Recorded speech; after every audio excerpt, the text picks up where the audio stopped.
하나님 말씀은 마가복음 9장 1절에서 13절까지의 말씀입니다.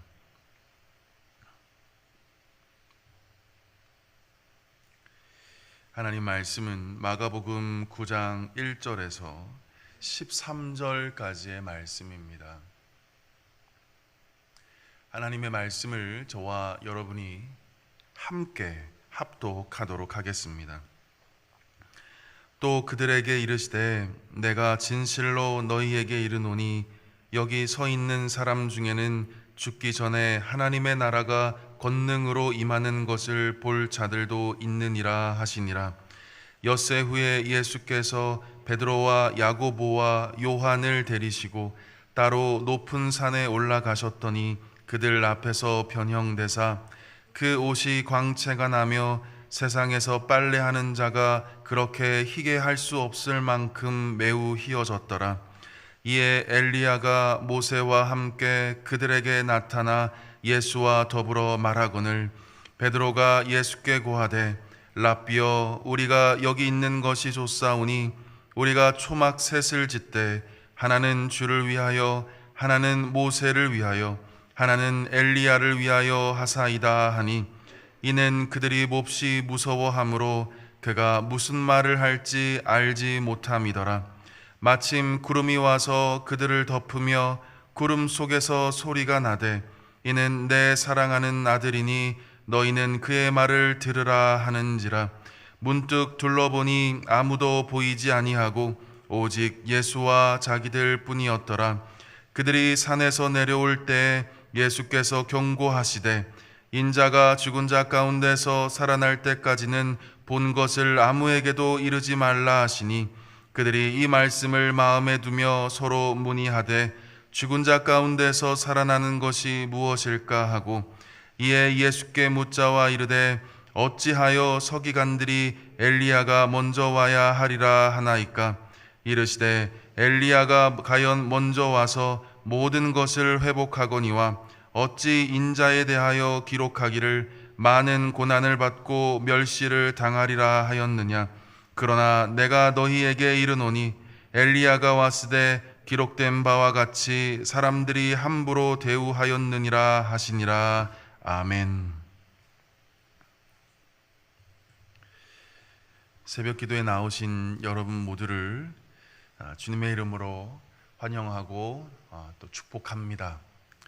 이 새벽 우리에게 주시는 이 하나님의 말씀이 오늘을 살아갈 힘과 그리고 능력이 될 줄 믿습니다.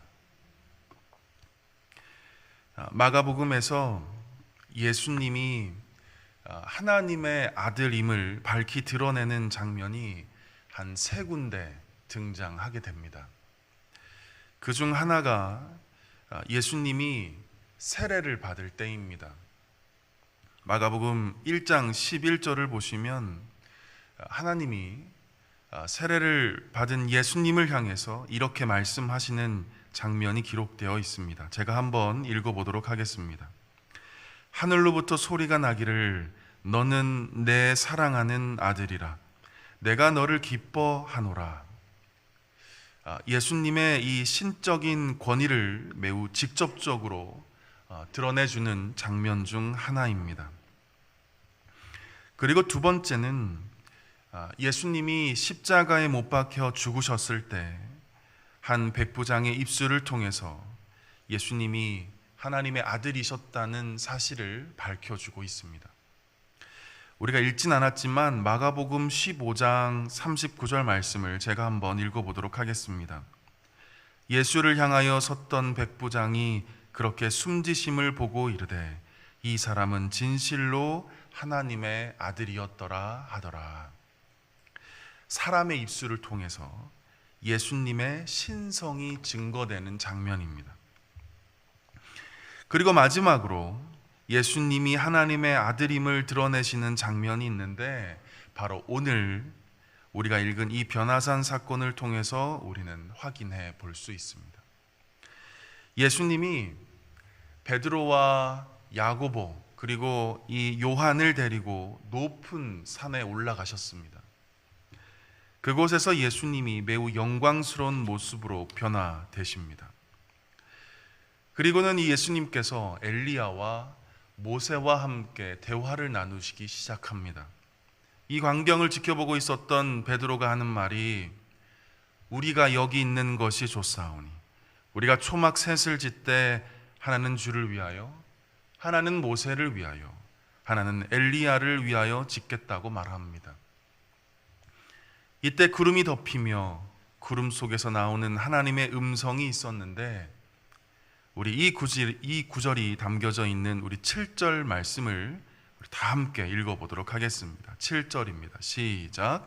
마침 구름이 와서 그들을 덮으며 구름 속에서 소리가 나되 이는 내 사랑하는 아들이니 너희는 그의 말을 들으라 하는지라. 아멘.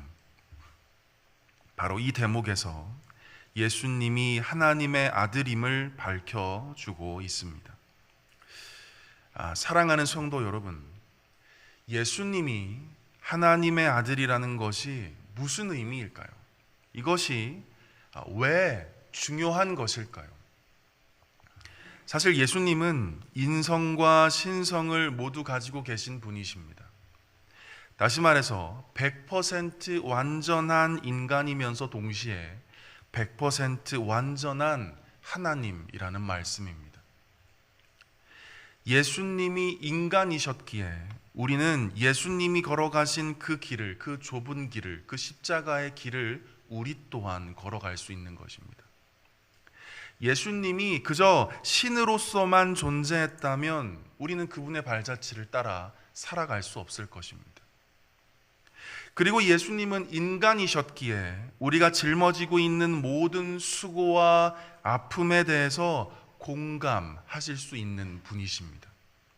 그러기에 우리 주님은 지금도 우리와 함께 웃고 울고 기뻐하며 같은 마음으로 동행할 수 있는 것입니다. 동시에 우리 예수님은 하나님의 아들, 전지전능하신 하나님이시기에 예수님은 우리의 그리스도, 메시아가 될 수 있는 것입니다. 우리를 구원해 줄 수 있는 유일한 분이 될 수 있는 것이죠. 예수님이 인간으로만 존재했다면 예수님은 그저 도덕 선생님 내지는 성인군자와 다를 바 없었을 것입니다. 그러나 우리 예수님이 부활의 첫 열매가 되시는 하나님이시기에 우리에게 부활과 영생의 소망을 주시는 것뿐만 아니라 이 세상에 살아가는 동안에도 주님은 우리의 삶에 놀라운 기적과 그리고 은혜를 베풀어 줄 수 있는 것입니다. 그러기에 예수님이 하나님의 아들이라는 사실이 매우 중요합니다. 예수님이 하나님이시기에 우리의 죄의 문제와 그리고 죽음의 문제와 그리고 지금 우리의 삶의 고통의 문제를 해결해 줄 수 있기 때문입니다.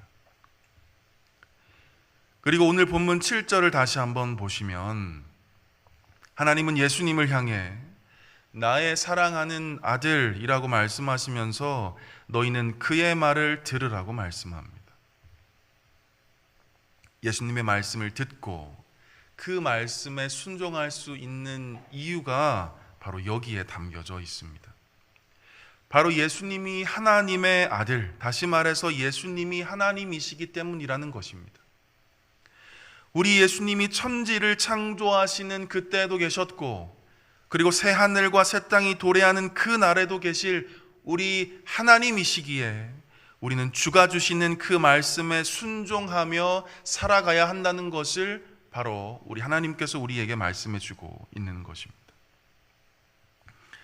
사랑하는 성도 여러분, 오늘 하루 하나님의 아들이신 우리 예수 그리스도를 그리고 지금도 살아계셔서 온 우주 만물을 또 통치하시고 다스리시는 그 예수 그리스도를 우리의 왕으로 모시며 살아가는 저와 여러분 모두 되었으면 좋겠습니다. 주의 통치에 순복하며 주의 말씀에 순종함으로 하나님 나라를 세워가는 저와 여러분 모두 될 수 있기를 주님의 이름으로 간절히 축복합니다. 오늘 본문 말씀을 통해서 한 가지 더 살펴보고 싶은 것이 있습니다. 그것이 무엇이냐면 올라갈 때가 있고 그리고 내려갈 때가 있다는 사실입니다. 2절을 보시면 우리 예수님께서 베드로, 야고보, 요한을 데리고 높은 산에 올라가셨다는 것을 우리에게 말씀해 줍니다. 베드로는 그곳에서 놀라운 신비를 경험하면서 그곳에 머물고만 싶었습니다. 초막 셋을 지어서 그곳에 살고 싶을 만큼 그때 경험했던 그 황홀경에 취해 버린 것이죠. 그러나 9절부터 보시면 예수님이 제자 3명을 데리고 산 아래로 내려가는 장면이 기록되어 있는 것을 우리는 확인할 수 있습니다. 그리고 내일부터 볼 수 있는 본문에서는 귀신 들린 아이를 고치신 사건을 우리는 보게 되는 것이죠. 우리는 바로 이 대목에서 산 위에 있는 것과 산 아래에 있는 것, 그 균형 감각을 잘 유지해야 한다는 것을 깨닫습니다. 다시 말해서 관계와 일, 하나님과의 교제와 세상에서의 사명, 이 사이에서 균형이 필요하다는 것입니다. 우리는 이 세상에서의 사명을 잃어버린 채 늘 주님 안에서만 살 수 없습니다. 반대로 우리는 주님과의 친밀한 사귐을 잊어버린 채 이 세상에서의 사명, 일만 쫓아 살아갈 수도 없습니다. 늘 산 위에 올라가 주님 안에서 주님 주시는 힘과 능력으로 충만함을 받고, 그리고 산 아래에 내려와서 주님께서 주시는 사명, 그 일을 열심히 감당하는 균형적인 삶을 살아가야 하는 것입니다. 산 위로 올라가는 삶이 있을 때 산 아래에서의 일이 능력이 있고 가치가 있고 보람이 될 수 있는 것입니다. 또한 산 아래에서 주님 주시는 사명과 일에 대해서 충성하고 땀 흘리고 눈물 흘리는 삶이 있을 때 비로소 산 위로 올라가려는 하나님을 향한 갈망과 하나님을 향한 갈급함과 그리고 하나님을 향한 가난한 마음이 우리에게 생기게 되는 것입니다. 이러한 균형 감각이 저와 여러분 모두에게 있게 되기를 간절히 축복합니다. 산 위에서 하나님의 아들이신 예수님과 늘 인격적으로 교제를 나누고, 그리고 산 아래에서 주님이 주신 사명을 능력 있게 감당하는 저와 여러분 모두 될 수 있기를 주님의 이름으로 간절히 축원합니다. 기도하겠습니다. 거룩하신 하나님 아버지, 오늘도 우리에게 귀한 말씀 주시니 감사합니다. 우리가 서 있는 이 자리가 영광된 하나님과 친밀한 사귐이 있는 높은 산임을 믿고 이곳에서 주님의 은혜와 능력으로 충만함을 받게 하여 주옵소서. 그리고 산 아래 우리가 일하는 일터와 가정과 삶의 모든 자리에서 주님이 우리에게 주신 은혜와 복음의 능력으로 맡겨주신 사명들을 충성스럽게 잘 감당하게 하여 주옵소서. 사랑하는 담임 목사님, 늘 영육간의 강건함으로 함께하여 주시고 주께서 위임하신 이 주사랑교회를 이끌어 가시기에 부족함이 없도록 늘 도와 주옵소서. 우리 모든 성도들에게도 오직 주님 안에서 모든 필요를 공급받게 하시고 주님의 살아계심을 날마다 경험하게 하여 주옵소서.